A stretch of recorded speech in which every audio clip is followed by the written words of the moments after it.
तूने मुझे पहचान लिया बेटा। हाँ माँ। और अपनी माँ को मैं कैसे भूल सकती हूँ। आहाना, मेरी बच्ची। माँ। तनुजा अपनी बेटी आहाना को कसकर गले लगती है। मुझे तो लगा कि तू मुझे पहचान ही नहीं पाएगी, लेकिन तूने मुझे पहचान लिया बेटा। कितनी बड़ी हो गई है मेरी चुटकी। हाँ माँ, लेकिन आप तो आज भी वैसी ही हो, एकदम सुंदर। नजर ना लगे आपको किसी की भी। लेकिन मैं कहीं कोई सपना तो नहीं देख रही ना। पापा ने तो कहा था कि आप इस दुनिया में नहीं रही और आप एक एक्सीडेंट में। नहीं बेटा, ये कोई सपना नहीं है, हकीकत है। और मैं जिंदा हूँ। लेकिन कैसे माँ? और अगर आप जिंदा हो तो आप इतने सालों तक कहाँ पर थी? मुझे मिलने के लिए आपने इतनी देर क्यों की माँ? आपको पता भी है, आपके बिना जीना कितना मुश्किल हो गया था मेरे लिए। माफ कर दे मेरी बच्ची, लेकिन मैंने कुछ भी जानबूझकर नहीं किया। हाँ, ये सच है कि मेरा एक्सीडेंट हुआ था और उसके बाद मैं मृत घोषित कर दी गई। लेकिन उस रात एक्सीडेंट के बाद मेरी बॉडी बहकर नदी के किनारे पहुंच गई थी। फिर एक भले आदमी ने मुझे बचा लिया। क्या? हाँ बेटा, मेरी सांसें तो चल रही थी, लेकिन मैं कोमा में जा चुकी थी और इतने सालों तक मैं कोमा में ही थी। और अब जाकर मैं कोमा से बाहर निकली और फिर मुझे सब याद आ गया और मैं अपने आप को रोक ही नहीं पाई और चली आई तुमसे मिलने। भगवान का लाख लाख शुक्र है माँ कि आप कोमा से बाहर आ गई। हाँ बेटा, मैं घर की ही तरफ जा रही थी, इसी उम्मीद में कि आज भी हमारा घर वही होगा। कहीं बदल तो नहीं गया ना कुछ? और फिर मेरी नजर इस पार्क पर पड़ी और मैंने तुझे यहाँ पर मुझे मिलने बुला लिया। मुझे तो अब भी विश्वास नहीं हो रहा माँ कि आप जिंदा हो। लेकिन आपके जाने के बाद बहुत कुछ बदल गया है माँ। पापा ने दूसरी शादी कर ली और तो और उन्हें एक दूसरी बेटी भी है। क्या? फिर आहाना तनुजा को दीपिका और कीर्ति के बारे में सब कुछ बताती है। हे भगवान, इतना सब बदल गया। ये क्या हो गया मेरे साथ? उस एक्सीडेंट के कारण मैंने सब कुछ खो दिया। लेकिन आप चिंता मत कीजिए माँ, अब आप आ गई हो ना, तो उस दीपिका और उसकी नक्चड़ी बेटी को हमारी जिंदगी से बाहर जाना ही होगा। चलिए, अब हम घर चलते हैं। लेकिन हाँ ना, ये सब सही नहीं होगा। नहीं माँ, आप घबराइए मत और चलिए मेरे साथ, क्योंकि वो घर आज भी आपका है और पापा भी आपके ही हैं। फिर आहाना तनुजा को घर लेकर आती है और तनुजा को देखकर सबके सब हैरान रह जाते हैं। बहू तू? तनुजा तुम यहाँ पर? हाँ पापा, माँ जिंदा है। फिर आहाना घर वालों को सब कुछ बताती है। चलो दीपिका, अब निकलो यहाँ से, क्योंकि इस घर की असली मालकिन आ चुकी है। नहीं आहाना, इसे मत बोल बेटा। अरे माँ, आप इतना घबरा क्यों रही हो? अरे ये घर आपका है और पापा ने आपके जाने के बाद ही इस औरत से शादी की थी। तो अब जब आप वापस आ गई हो तो इसकी इस घर में क्या जरूरत है? आहना, ये क्या बकवास कर रही हो तुम? इतनी बड़ी हो गई हो, फिर भी अकल नहीं है तुम में। अरे इतनी बुजदिल कैसे हो सकती हो तुम? ओ रियली पापा, सॉरी, पर बुजदिल मैं नहीं आप हो। माँ जिंदा है, लेकिन फिर भी आपके चेहरे पर कोई खुशी नहीं दिख रही। क्योंकि? हाँ बोलिए ना, क्योंकि क्या? आहना, अपने पापा से तमीज से बात करो। ये क्या तरीका है बात करने का? लेकिन माँ। अरे चुप रहो सब। मुझे हमेशा से जिस बात का डर था वही हुआ। आप कहना क्या चाहते हो दादाजी? कुछ नहीं, लेकिन एक बात सुन लो। तनुजा बहू अगर इस घर में रहेगी तो दीपिका बहू और कीर्ति भी रहेंगे, क्योंकि ये घर जितना इसका है उतना ही इन दोनों का भी है। और जैसे तू इस घर की बेटी है, वैसे ही कीर्ति भी इस घर की बेटी है। पर दादाजी। बस आना, अब जबान लड़ाना बंद कर। और ये नाटक तू अपने माता पिता के साथ कर सकती है, लेकिन मेरे साथ नहीं। अगर मैं तुझे प्यार दुलार दे सकता हूँ तो तुझ पर मैं गुस्सा भी कर सकता हूँ। मेरी गिनती बेवकूफ लोगों में मत करना। जो भी तेरे पापा ने किया है वो अपनी मर्जी से नहीं बल्कि हालातों के चलते किया है। कोई भी व्यक्ति अपने जीवन में अकेला नहीं रह सकता। एक वक्त के बाद हर किसी को किसी ना किसी के सहारे की जरूरत पड़ती ही है। और इसीलिए अनुपम ने दीपिका से शादी की और अपना नया संसार बसाना चाहा। और ये जो कुछ भी हुआ है उसमें ना तो दीपिका की गलती है ना ही अनुपम की और ना ही तेरी माँ की। दादाजी के कहने पर आहाना चुप हो जाती है। फिर बाद में, अरे क्या अब भी माँ, आप यहाँ गेस्ट रूम में शिफ्ट क्यों हो गई? आपको तो पापा के कमरे में शिफ्ट होना चाहिए था ना, क्योंकि वो कमरा आप दोनों का है। नहीं बेटा, माना कि मैं उनकी पहली पत्नी हूँ, लेकिन अब उनके जीवन में सबसे अहम दर्जा दीपिका का है और वो दर्जा मैं उससे नहीं लेना चाहती। हालात काफी बदल चुके हैं बेटा, इसीलिए जो जैसा है उसे वैसे ही रहने दे। वही दूसरी तरफ, ये सब क्या हो गया दीपिका? मुझे तो कुछ समझ ही नहीं आ रहा। अगर मैंने तनुजा की असलियत के बारे में आहाना को बता दिया तो वो तो मुझ पर विश्वास ही नहीं करेगी। जाने दीजिए, अब ये सब कहकर कोई फायदा नहीं। आहाना को उसकी सगी माँ मिल चुकी है और तनुजा दीदी भी सब कुछ छोड़कर वापस आ गई है उसके पास। इसीलिए उसकी खुशी में ही मैं बहुत खुश हूँ। ये तुम क्या कह रही हो दीपिका?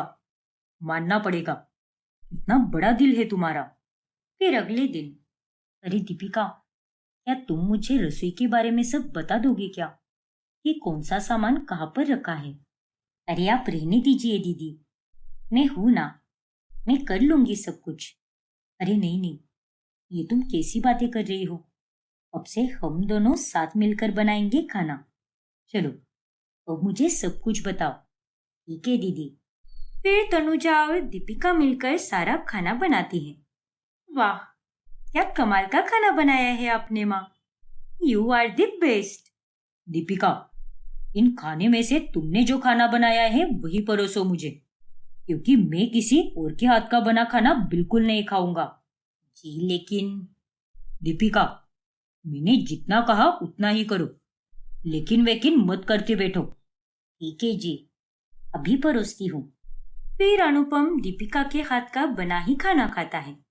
फिर जब सब अपने कमरे में चले जाते हैं तभी, ये सब क्या है दीपिका? अरे आप में जरा भी शर्म है कि नहीं? अब जब मेरी माँ वापस आ गई है तो आपको समझदार बनकर अपना रास्ता देख लेना चाहिए था, लेकिन नहीं, आप तो अब भी यहीं पर हो, मेरे पापा के साथ चिपकी हुई। आहाना बेटा, ये सब इतना आसान नहीं होता। और मैं कहाँ पर जाऊँ बेटा? तेरे पापा के सिवा तो मेरा इस दुनिया में कोई भी नहीं है। अरे जहाँ जाना है जाओ, लेकिन यहाँ पर मत रहो। ना जाने ऐसा कौन सा जादू कर दिया है अपने पापा पर, जो वो माँ के आने के बाद खुश होना तो दूर, वो तो उनसे बात तक नहीं कर रहे। इसमें मेरा कोई कसूर नहीं है बेटा। मैं तुम्हारे पापा के जीवन में तब आई थी जब तुम्हारी माँ जा चुकी थी। मैंने तुम्हारे पापा को तनुजा दीदी से अलग नहीं किया है और अब भी मैं उन दोनों के बीच नहीं आ रही। अरे ऐसे कैसे नहीं आ रही? आप ही की वजह से पापा मेरी माँ से बात नहीं कर रहे। अरे माना कि तब आपका कोई कसूर नहीं था, लेकिन अब तो आपका कसूर है ना। चलो वो सब छोड़ो और मुझे ये बताओ कि आप तो मुझसे बहुत प्यार करती हो ना, और आप मुझे अपनी बेटी भी मानती हो। हाँ बेटा, तो फिर मेरे प्यार के खातिर चली जाओ चुपचाप, वो भी किसी को बिना बताए, और ऐसी जगह पर चली जाओ जहाँ पर पापा आपको ढूंढ ही ना पाए। क्या? तभी वहां पर अनुपम आता है। बस करो आहाना, ऐसा कुछ भी नहीं होगा, समझ गई ना तुम? पापा आप? और तुम दीपिका, इस लड़की की बातों में आकर कुछ गलत मत करती बैठना। और तुम नादान हो आहाना, तुम्हें कुछ भी नहीं पता। अरे इतने सालों से तुम्हें तुम्हारी माँ चाहिए थी ना, तो जब वो आ गई है तो उसके साथ खुश रहो और दूसरों को भी अपने हिसाब से खुश रहने दो। इतना कहकर अनुपम दीपिका को वहां से लेकर जाता है और ये देखकर आहाना को बहुत गुस्सा आता है। अरे क्या जरूरत थी तुझे दीपिका को ये सब कहने की? जरूरत थी माँ। मैंने जो भी किया बिल्कुल सही किया है।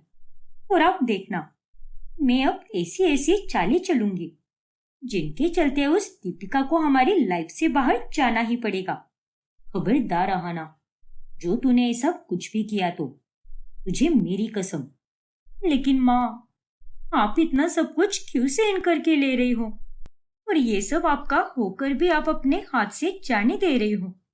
उल्टा आपको तो अपने हक के लिए लड़ना चाहिए ना। नहीं बेटा, अरे लड़कर भी मुझे कुछ मिलने वाला है क्या? बिल्कुल भी नहीं। और तू ये क्यों नहीं समझ पा रही कि अब सब कुछ बदल चुका है। सब कुछ पहले जैसा होना अब एक सपने के समान हो गया है। लेकिन माँ, पापा का क्या? पापा आपसे इतना नाराज क्यों है? आपकी तो कोई गलती भी नहीं है।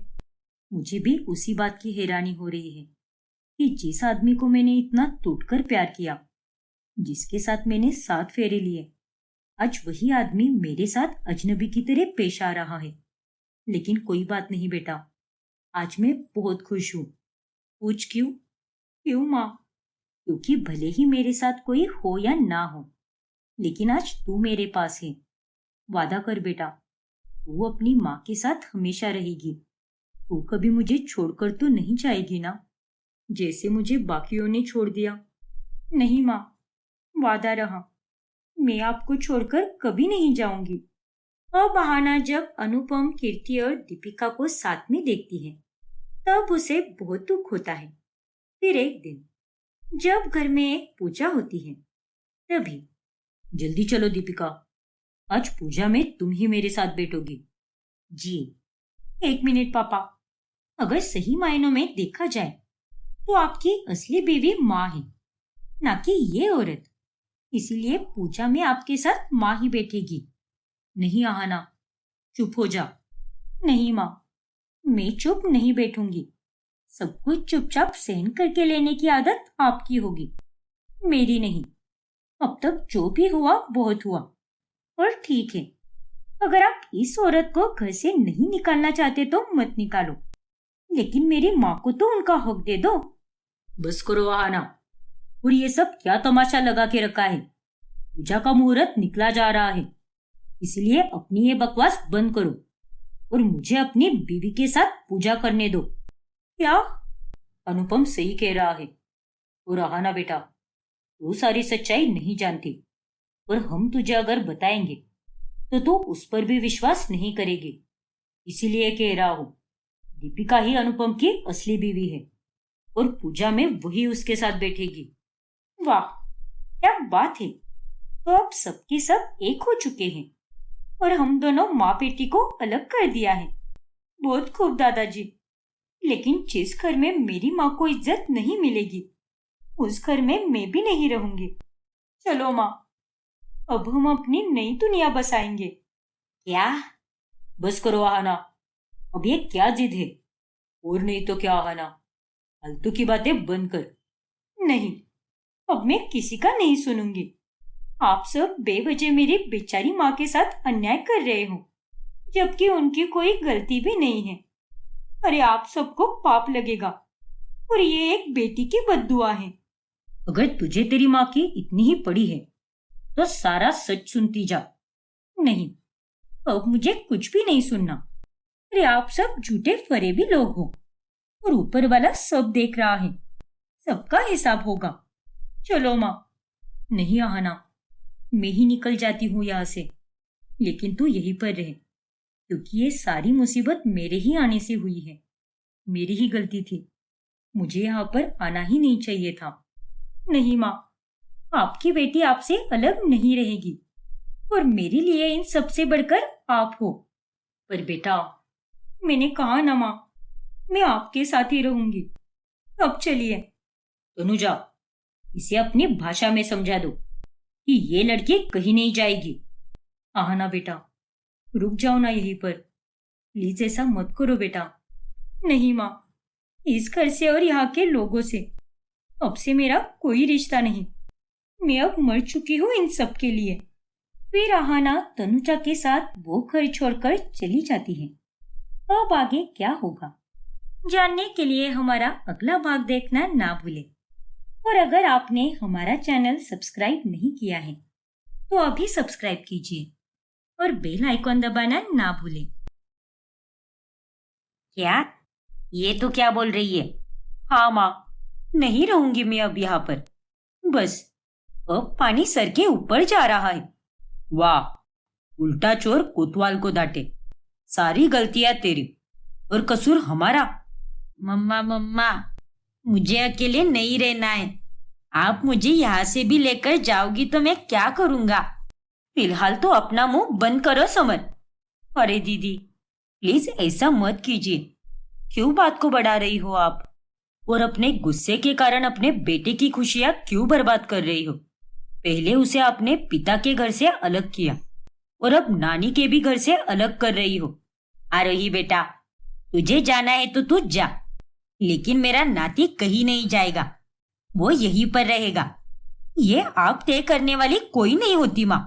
मेरा बेटा मेरे साथ ही चलेगा। पर आरोही, और कोई मेरा पीछा नहीं करेगा, वरना मैं अपने आप को कुछ कर लूंगी। मुझे चुपचाप यहाँ से जाने दो। ना तो मैं आप लोगों को दोबारा मिलूंगी और ना ही लोग आप मुझसे मिलेंगे। जैसे मेरे ससुराल वालों से रिश्ता खत्म हो चुका है, वैसे ही आज इसी वक्त से मायके वालों के साथ भी मैं रिश्ता खत्म कर रही हूँ। सभी लोग आरोही और समर को रोकने की बहुत कोशिश करते हैं, पर आरोही उसे अपने साथ लेकर ही जाती है। फिर वो अरविंद की मदद से अगले 24 घंटों में किराए का घर ले लेती है। शुक्रिया अरविंद, आज तुम्हारी ही वजह से मुझे इतनी जल्दी घर मिल गया, वरना मैं अकेले ढूंढने जाती तो मुझे बहुत समय लग जाता। अरे कोई बात नहीं आरोही, और इसमें शुक्रिया की क्या बात है। लेकिन अब मैं अपने मायके वाले और ससुराल वालों से कोई नाता नहीं रखूंगी, इसीलिए मैं अब अपना फोन नंबर भी चेंज कर रही हूँ और साथ ही साथ समर का स्कूल भी, ताकि वो विराट अगर स्कूल पहुंचे तो वो समय से मिल भी ना पाए। लेकिन आरोही, अगर वो तुम्हारे ऑफिस आ गया तो तब तो उसे मैं देख लूंगी। आरोही अब सबसे दूर ही रहने लगती है। 2 दिन हो चुके हैं, लेकिन उस नालायक लड़की का नंबर बंद ही आ रहा है। ना जाने कहाँ चली गई समर को लेकर। अरे मुझे तो उसकी कुछ नहीं पड़ी, लेकिन बेचारे समर को उसके कारण अकेला रहना पड़ेगा अभी। सच में सुनीता, अरे कितनी बेशर्म है वो। भगवान करे बस समर खुश रहे, उसे कोई तकलीफ ना हो। दीदी एक अच्छी माँ कभी बन ही नहीं पाई। वो समर पर जरा भी ध्यान नहीं देती। हाँ रमन, तुम बिल्कुल सही कह रहे हो। और झगड़े किस घर में नहीं होते, लेकिन उन्हें इतना कौन बढ़ाता है। और ये क्या बात हुई भला? ना तो वो अपने ससुराल की रही, ना ही अपने मायके की। फिर जब विराट को सब पता चलता है तब वो समर के स्कूल चला जाता है। नहीं विराट जी, आपका बेटा अभी यहाँ पर नहीं पढ़ता। 2 दिन पहले ही वो स्कूल छोड़कर गया है। अब नई सेमेस्टर से वो दूसरी स्कूल में पढ़ेगा। लेकिन इस बारे में आपको पता नहीं है क्या? नहीं मैडम, दरअसल कुछ झगड़ों के कारण मैं और उसकी माँ अलग हो चुके हैं, इसीलिए मुझे इसके बारे में कुछ पता ही नहीं चला। प्रिंसिपल की बातें सुनकर विराट अब काफी दुखी हो जाता है। इसका मतलब आरोही ने समर को हम सबसे दूर रखने के लिए उसका स्कूल भी बदल दिया। लेकिन ये उसने अच्छा नहीं किया। लेकिन मैं भी कम नहीं हूं। मैं हर स्कूल में पता करूंगा और अपने बेटे से मिलकर ही रहूंगा। फिर विराट हर स्कूल में कॉल करके पता करता है, लेकिन समर के बारे में उसे कुछ पता नहीं चलता। क्या हुआ बेटा, कुछ पता चला? हाँ बेटा, समर किस स्कूल में पढ़ रहा है? नहीं माँ पापा, कुछ पता नहीं चला। अब तो भगवान जी ही जाने कि आखिर वो उसे लेकर कहाँ चली गई है। शादी से पहले आरोही कितनी अलग थी। मैंने कभी नहीं सोचा था कि एक दिन वो इतनी बुरी बन जाएगी। उसने तो मेरे नाक में दम करके रखा है। इधर अकेले रहते हुए आरोही अब समर की तरफ ठीक से ध्यान ही नहीं दे पाती। मम्मा मम्मा, ये यूनिफॉर्म मैं कब से पहन रहा हूँ। देखो ना कितना गंदा हो चुका है।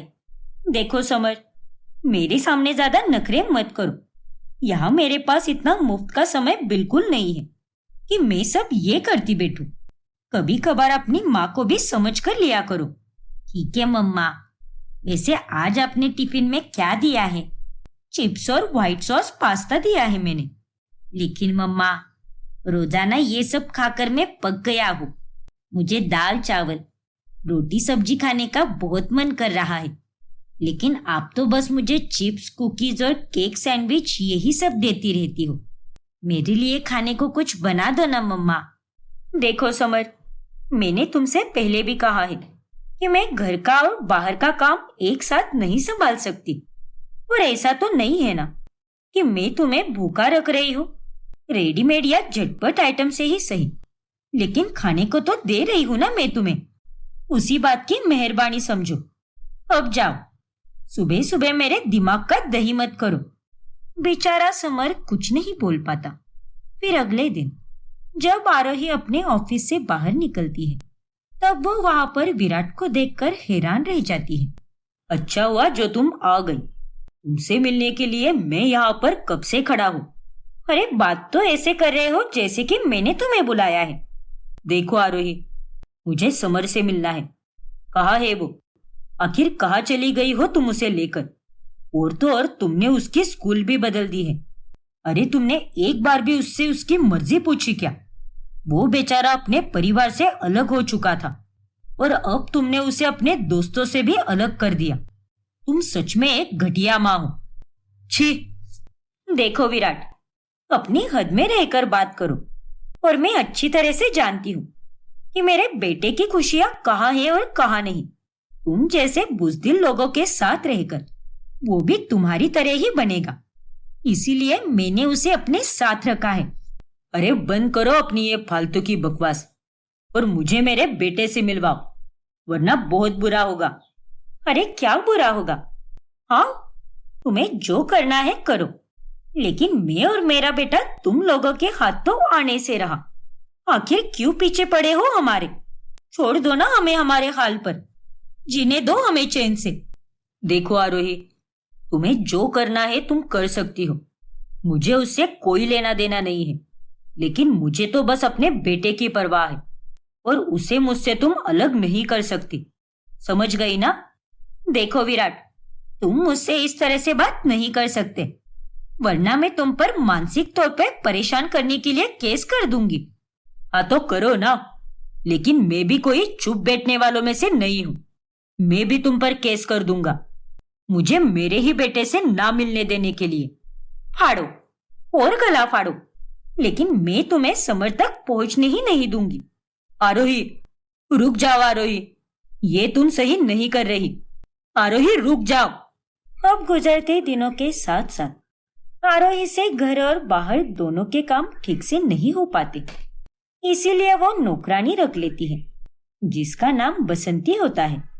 बसंती, सारा काम सही से करना और जो जो मैंने तुम्हें बताया है वो ध्यान में रखना।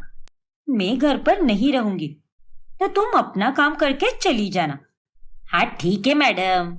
अरे आप एक ही बात 10-10 बार बोल के दिखा रही हो। समझ गई मैं। क्या आप भी? अच्छा ठीक है, लेकिन फिर भी सब ध्यान से करना।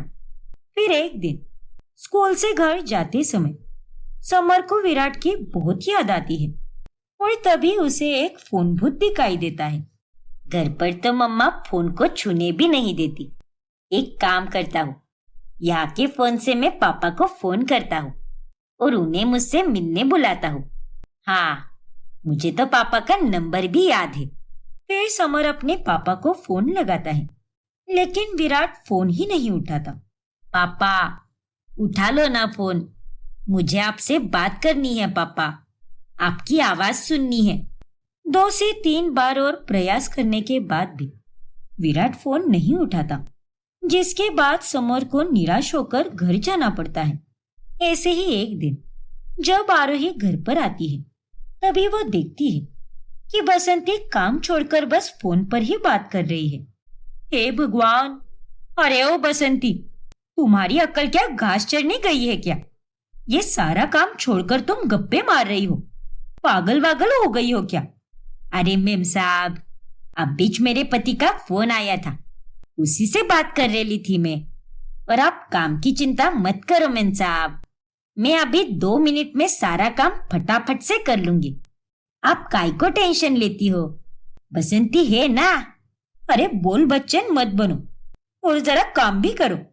मेरे आने से पहले सारा काम खत्म हो जाना चाहिए था। अब ये बात मुझे बार बार बोलने के लिए मत लगा, मेरा दिमाग पहले ही बहुत गर्म है। ठीक है मेम साहब, समझ लो। वही दूसरी तरफ आरोही के ससुराल वाले और उसके मायके वाले भी समर को बहुत याद करते हैं। ऐसे ही एक दिन, मम्मा मम्मा परसों मेरी छुट्टी है, तो आप मुझे उस दिन जू लेकर जाओगे क्या? एक नया जू खुला है जहां पर बहुत अलग अलग प्राणी हैं, जिन्हें आज तक किसी ने देखा तक नहीं होगा।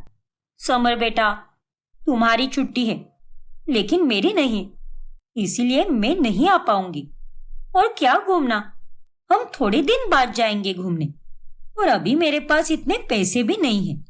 पैसे कोई पेड़ पर नहीं उगते हैं, उसके लिए मुझे दिन रात मेहनत करनी पड़ती है। ठीक है मम्मा, जैसा आप कहो। अब आरोही का समर के प्रति बदलाव बहुत बदलने लगता है। वो ना तो उसे वक्त देती है और ना ही खुशियां, वो बस अकेला ही रहता है। ऐसे ही एक दिन जब आरोही घर आती है, तब वो देखती है कि बसंती ने फिर से काम अधूरा छोड़ा है और वो मस्त मजे में टीवी देख रही है। अरे ओ बेवकूफ औरत, ये सब क्या चल रहा है? तुम यहाँ की नौकरानी हो, सेठानी नहीं, जो इतने मजे से टीवी देख रही हो। अरे मेम साहब, थोड़ी देर टीवी देख लिया तो क्या हो गया उसमें? अरे क्या थोड़ी देर टीवी देख लिया, सारा काम अधूरा छोड़कर बस तुम्हें टाइम पास करना आता है। ज्यादा नखरे मत करो तुम, और ठीक से काम करो, वरना मुझसे बुरा और कोई नहीं होगा। अरे नालायक भाई, ज्यादा दिमाग में मत जा मेरे। ओए तुझे क्या लगता है रे, तू क्या मुझे हजारों रुपए देती है क्या, जो मैं तेरे हुक्म का पालन करूं? अरे तेल लेने गई तू और तेरी ये नौकरी भी। मैं अब इस खटारा घर में काम नहीं करेगी, जा रही है मैं। क्या कहो? वही जो आपने सुना, मेरे को और 10 काम मिल जाएंगे। हाँ तो निकल ना, तुझे क्या लगता है तू काम छोड़ेगी तो दूसरी कोई काम वाली नहीं मिलेगी क्या मुझे? वो तो वक्त ही बताएगा मेम साहब, क्योंकि यहाँ पर काम वाले मिलना बहुत मुश्किल है। और तो और यहाँ पर जितनी भी काम वालियां हैं, मैं सबके कान भर दूंगी और सबको बोल दूंगी कि तुझ जैसी मेंटल औरत के घर पर कोई काम ना करे। अरे दफा हो जा यहाँ से, बेवकूफ कहीं के।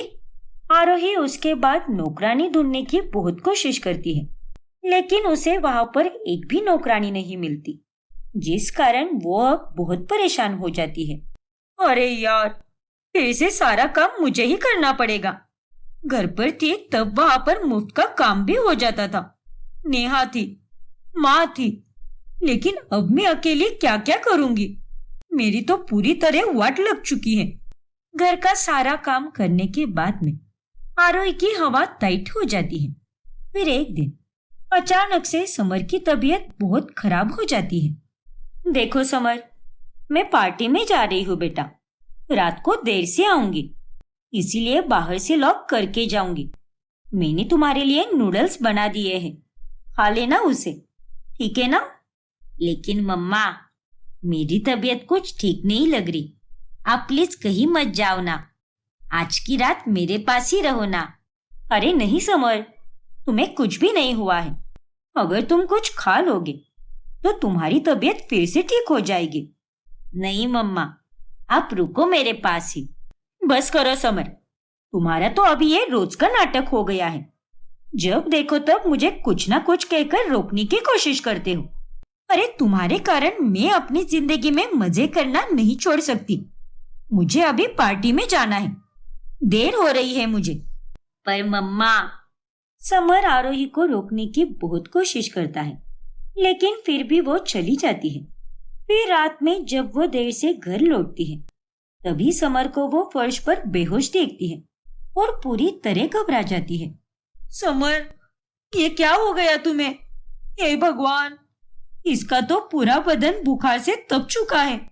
अब आगे क्या होगा जानने के लिए हमारा अगला भाग देखना ना भूलें। और अगर आपने हमारा चैनल सब्सक्राइब नहीं किया है तो अभी सब्सक्राइब कीजिए और बेल आइकॉन दबाना ना भूलें। स्वाति बहू, वर्षा बहू, मैं कुछ नहीं जानती। अगर मेरी बच्ची इस घर को छोड़कर चली गई तो मैं अपनी जान ले लूंगी। इसीलिए तुम दोनों अभी के अभी जाकर उससे माफी मांगो। नलिनी, माँ जी, ये आप क्या कह रही है? प्लीज ऐसा मत कीजिए। हाँ माँ जी, क्योंकि आप भी जानती हैं कि सुहानी की नौटंकी अब हद से ज्यादा बढ़ने लगी है। वो सब मैं कुछ नहीं जानती, लेकिन इस समय उसे रोक लो और उससे जाकर माफी मांगो, वरना मैं अभी के अभी अपनी जान ले लूंगी। स्वाति और वर्षा घबरा जाती है और अपनी सास की ये धमकी सुनकर वो दोनों सुहानी से माफी मांगने चली जाती है। हमें माफ कर दो सुहानी, हमने तुम्हारे बारे में जो कुछ भी बोला वो बहुत गलत था। तुम यहाँ पर इतने सालों बाद आई हो और ऐसे में इतना खर्चा करना कोई बुरी बात नहीं है। हाँ सुहानी, माफ कर दो अपनी भाभीयों को। तुम हमारी ननंद नहीं बल्कि छोटी बहन जैसी हो। हम दोनों अब तुमसे वादा करते हैं कि आज के बाद तुम्हारे साथ या तुम्हारे बारे में किसी से भी कोई बात नहीं करेंगे। लेकिन प्लीज सुहानी, घर छोड़कर मत जाओ। हाँ सुहानी, प्लीज रुक जाओ। ठीक है भाभी, अगर आप दोनों इतना कह रही हो तो मैं रुक जाती हूँ। स्वाति और वर्षा के झुकने पर सुहानी मान जाती है, जिसके बाद नालिनी और विजय की जान में जान आती है। फिर अगली सुबह, सुहानी बिटिया, ये ले, आज तू आरती करेगी। कब से तेरी मधुर आवाज में आरती सुनने का मन था मेरा, इसीलिए आज तो तुझसे आरती गवा कर ही रहूंगी मैं। लेकिन माँ मेरा गला बहुत खराब है माँ। क्या? हे भगवान, क्या हुआ सुहानी बेटा? लेकिन सुहानी, अभी थोड़ी देर पहले तो तुम्हारा गला एकदम ठीक था, तो अब एकदम से तुम्हारे गले में खराश कैसे आ गई? पता नहीं स्वाति भाभी, आश्रम में हम सभी शांति से रहते थे, लेकिन कल पहली बार मैं इतना चिल्ला रही थी, इसीलिए मेरा गला खराब हो गया है। हे राम जी, वर्षा, सुहानी के लिए गर्मा गर्म काढ़ा बना दे। और सुहानी, वो काढ़ा पीकर तेरा गला एकदम से ठीक हो जाएगा, देखना तू। ठीक है माँ, और मुझे माफ करना, मेरा गला अभी खराब है ना, इसीलिए मैं नहीं गा सकती। और आज ही आपकी इच्छा थी कि मैं आरती गाऊं। कोई बात नहीं बिटिया, आज नहीं तो फिर कभी। अब तो तू यहीं पर है, मेरे पास, कहीं भागे थोड़ी जा रही है। हाँ माँ, वो तो है, फिर बाद में। पता है वर्षा भाभी, कल अगर माँ जी इतना ड्रामा नहीं करती ना, तो मैं उस बेवकूफ सुहानी से कभी माफी नहीं मांगती, सच में। हाँ स्वाति, कल माँ जी के कारण ही हमें उस सुहानी के सामने झुकना पड़ा। खैर, अब इस घर में हमारी थोड़ी ना चलने वाली है, उनकी बेटी जो आ गई है। लेकिन भाभी, ये बात मुझे अभी तक नहीं पच रही कि अचानक से आरती के वक्त ही सुहानी का गला कैसे खराब हो गया, क्योंकि उससे पहले तो वो अच्छे से बोल पा रही थी और मैंने उसे कुछ गुनगुनाते हुए भी सुना था। अब वो तो भगवान जी ही जाने स्वाति, इस लड़की का कोई भरोसा नहीं, अब क्या नौटंकी करे। फिर एक दिन जब घर पर विजय का दोस्त सदानंद आता है, तभी वो सुहानी को देखकर विजय और नलिनी से कहता है, अरे विजय, तुम्हारी बेटी तो वाकई में बड़ी प्यारी और संस्कारी है।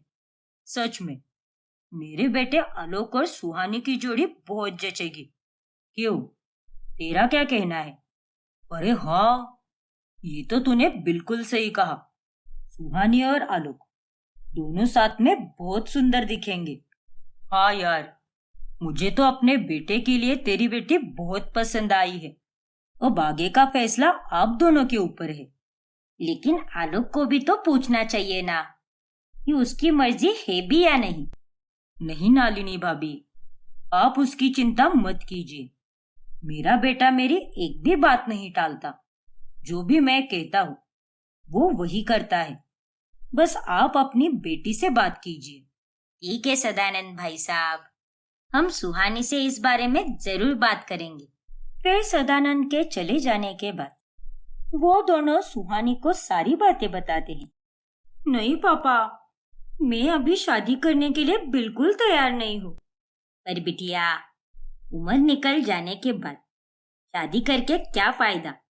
अभी अगर तू शादी करेगी तो सही उम्र से बच्चे होंगे और तू अपनी जिंदगी भी ठीक से जी पाएगी। हाँ सुहानी, तुम्हारी माँ एकदम सही कह रही है। अच्छा, तो इसका मतलब ये है कि मैं आप दोनों पर बोझ बन गई हूँ। सही कहा ना मैंने? नहीं बिटिया, ऐसा किसने कहा तुझसे? किसी ने कहा तो नहीं है माँ, लेकिन ये साफ साफ पता चल रहा है। अरे अभी अभी तो आई हूँ मैं आश्रम से, और अभी मुझे आपके साथ वक्त बिताना है, यादें बनानी है, और उसके बाद ही मैं शादी के बारे में सोचूंगी। और जब मेरा मन होगा तब मैं आप दोनों को खुद से आकर बताऊंगी। गुरुजी की सौ माँ, लेकिन प्लीज मुझे अभी शादी नहीं करनी है। ठीक है सुहानी बेटा, जैसा तुम्हें ठीक लगे। हम तो बस यही चाहते हैं कि सही समय से तुम्हारा भी घर बच जाए और तुम भी अपने जीवन में आगे बढ़ो। लेकिन हम तुम्हारी मर्जी और खुशी के खिलाफ जाकर कोई कदम नहीं उठाएंगे। हाँ बिटिया, हमारे लिए तेरी खुशी बहुत मायने रखती है और तेरा जब मन होगा तभी तेरी शादी कराएंगे हम। अब तू चिंता मत कर। शुक्रिया माँ, मुझे इतना समझकर लेने के लिए। फिर एक दिन जब माधव और अनुज दोनों बिजनेस ट्रिप से घर लौट कर आते हैं, तभी वो स्वाति और वर्षा के लिए नए नए ड्रेसेस और मिठाइयाँ लाते हैं। लेकिन वो सारे ड्रेसेस सुहानी पसंद कर लेती है। अरे वाह, इतने प्यारे प्यारे ड्रेसेस! अनुज भैया, माधव भैया, आपने जो ड्रेसेस मेरे लिए लाए हैं वो एकदम फीके फीके से हैं, लेकिन ये ड्रेसेस तो काफी सुंदर और कमाल के हैं। भाभी, मैं आप दोनों के ड्रेसेस में से थोड़े ड्रेस ले सकती हूँ क्या? लेकिन सुहानी, और हाँ, ये मिठाई का बॉक्स भी रखूंगी मैं, और ये डार्क चॉकलेट्स भी। ठीक है सुहानी, रख लो, ये सभी रख लो। स्वाति की बातें सुनकर सुहानी बड़ी खुश हो जाती है, लेकिन वर्षा को काफी गुस्सा आ जाता है। इस घर में हमारे लिए जो भी आता है वही इसे भी चाहिए होता है। अरे इंसान है या आफत? और तुझे क्या हो गया स्वाति? तूने उसे सारे ड्रेसेस क्यों लेकर जाने दिए? हाँ तो मैं और क्या करती भाभी, वापस से ये कोई ना कोई नौटंकी शुरू कर देती। अरे इसने तो मेरा कमरा तक नहीं छोड़ा, तो इन ड्रेसेस से क्या ही फर्क पड़ने वाला है? अगर इसके भाइयों को या फिर माँ पापा को कुछ बोलने जाओ तो वो लोग तो हम पर ही गुस्सा उतारेंगे। इस सुहानी ने तो हमारा जीना दुश्वार करके रखा है। ऐसे ही एक दिन जब वर्षा सुहानी के कमरे की सफाई कर रही होती है, तभी उसे एक बिल मिलता है, जिसे देखकर वो एकदम हक्का बक्का रह जाती है। ये बिल तो रेस्टोरेंट गोल्डन हाइट्स का है, जो हमारे घर के बिल्कुल नजदीक है। उस रात सुहानी ने इसी रेस्टोरेंट से खाना मंगवाया था। लेकिन ये क्या, बटर चिकन! सुहानी तो शुद्ध शाकाहारी है, और आश्रम में रहने के बावजूद भी ये नॉनवेज खाना कैसे खा सकती है? आखिर उसने उस रात बटर चिकन क्यों मंगवाया होगा? यही सवाल अब वर्षा के दिमाग में घूमने लगता है। और अब वो ये सारी बातें स्वाति को बताती है और उसे वो बिल भी दिखाती है। क्या सुहानी ने नॉनवेज खाना खाया? लेकिन उसने उसे ऑर्डर क्यों किया होगा? मुझे भी वही समझ नहीं आ रहा स्वाति कि वो नॉनवेज खाना खा भी कैसे सकती है।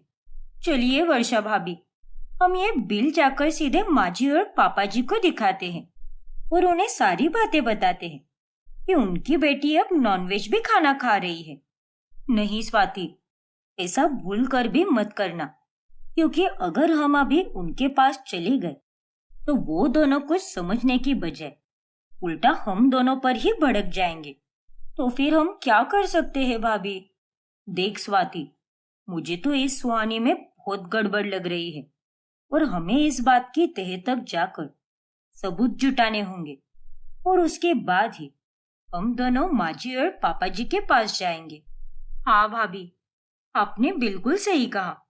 फिर स्वाति और वर्षा दोनों सुहानी पर 24 घंटे कड़ी नजर रखते हैं और ऐसे ही एक दोपहर वो दोनों सुहानी के कमरे के बाहर खड़े रहकर उसे किसी के साथ फोन पर बात करते हुए सुन लेते हैं। क्या? अरे मुझे कोई फर्क नहीं पड़ता।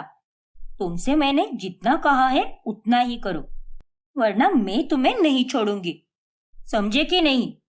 वो तेरी वर्षा भाभी, ये मोहतरमा किसे धमकी दे रही है? इतने कम समय में इसने दुश्मन भी बना लिए। बाबा रे बाबा, ये लड़की तो बहुत फास्ट निकली। सुहानी के मुंह से ये बातें सुनकर वर्षा और स्वाति को उस पर और शक होने लगता है। ऐसे ही एक रात वो दोनों देखते हैं कि सुहानी टॉर्च लेकर घर के पीछे के गेट से बाहर निकल रही है। अरे भाभी, ये चुड़ैल इतनी रात को कहाँ जा रही है? जहां भी जा रही हो स्वाति, लेकिन कुछ ना कुछ तो है जो ये सुहानी हमसे छुपा रही है।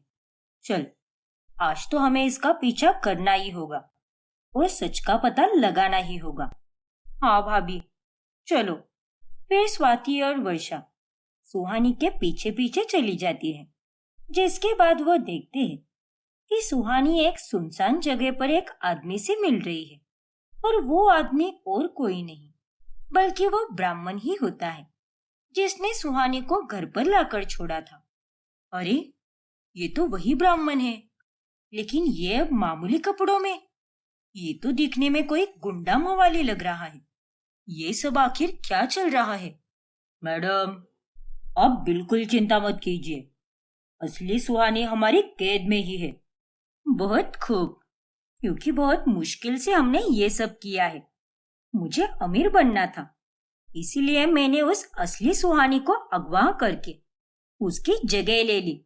थोड़ी सी भी ऊंच नीच होनी नहीं चाहिए और वो असली सुहानी हमारी चंगुल से भागने नहीं चाहिए, क्योंकि अगर वो भाग गई तो सबको सच बता देगी और हमारा भांडा फूट जाएगा। हाँ मैडम, लेकिन आप ये बताइए कि वहां सुहानी के घर पर किसी को आप पर शक तो नहीं हुआ ना कि आप असली सुहानी नहीं बल्कि एक बेरुपिया हो? नहीं गुलशन, सबकी आंखों पर तो सुहानी के प्यार की पट्टी बंधी हुई है। हाँ, वो दो नालायक भाभियां हैं, लेकिन उन्हें भी अब मैंने अपनी रोने धोने वाली चाल से काबू में रखा है। किसी को ये बात कभी पता नहीं चलेगी कि मैं एक बहरूपिया हूँ। अभी तो बस ये शुरुआत है। बस तुम देखते जाओ कि मैं कैसे अमीर बनती हूँ। नकली सुहानी के मुंह से सारा सच सुनने के बाद वर्षा और स्वाति के पैरों तले जमीन ही खिसक जाती है। इसका मतलब ये नकली सुहानी है और हमारी असली सुहानी इसके कब्जे में है। हाँ स्वाति, इसीलिए उसने नॉनवेज खाना मंगवाया था और इसे कोई तमीज भी नहीं है, कोई संस्कार नहीं है। और उसने उस दिन भी नाटक इसीलिए किया कि इसका गला खराब हो गया है, क्योंकि इसे तो कोई आरती आती ही नहीं होगी। हाँ भाभी, लेकिन अब हम क्या करेंगे? हमारी असली सुहानी तो इनके कैद में है, बेचारी। मैडम, आप मुझे पैसे देने वाली थी ना, इसीलिए तो यहाँ पर बुलाया है आपको।